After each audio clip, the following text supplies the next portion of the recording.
కార్మికుడి చెమటకు విలువ కావాలి. బండి ఆత్మకూరులో సమ్మెగళం. దేశవ్యాప్త సార్వత్రిక సమ్మెలో భాగంగా బండి ఆత్మకూరు మండలంలో కార్మికులు ఒక్కటై నిలబడ్డారు. హక్కులు కాపాడండి, జీవితం నిలబెట్టండి అనే నినాదాలతో సిఐటియు ప్రజా సంఘాల ఆధ్వర్యంలో భారీ నిరసన ర్యాలీ నిర్వహించారు.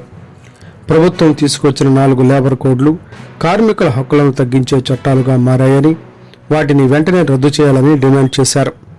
రోజంతా పనిచేసే కూడా కుటుంబాన్ని పోషించలేని పరిస్థితులు ఉన్నాయని, అందుకే కార్మికులకు కనీస వేతనం 26,000 అమలు చేయాలని కోరారు.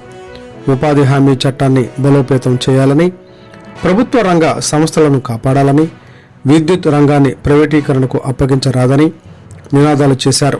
అలాగే రైతులు, కౌలు రైతులకు అన్ని పంటలకు మద్దతు ధరపై చట్టం తీసుకురావాలని డిమాండ్ చేశారు. సమాజాన్ని మోసే అంగన్వాడీలు, ఆశాలు, మధ్యాహ్న భోజన కార్మికులు, స్వచ్ఛ భారత్ కార్మికుల సేవలు ఎంతో కీలకమని, కానీ వారికి గౌరవం, భద్రత లేదని ఆవేదన వ్యక్తం చేశారు.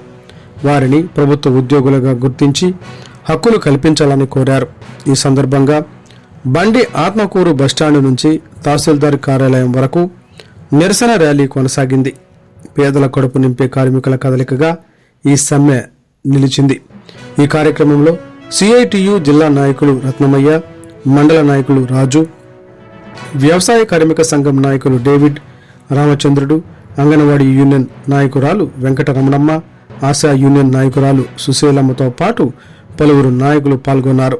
పెద్ద ఎత్తున కార్మికులు, రైతులు, కౌలు రైతులు ఈ సమ్మెలో పాల్గొని తమ గళాన్ని వినిపించారు.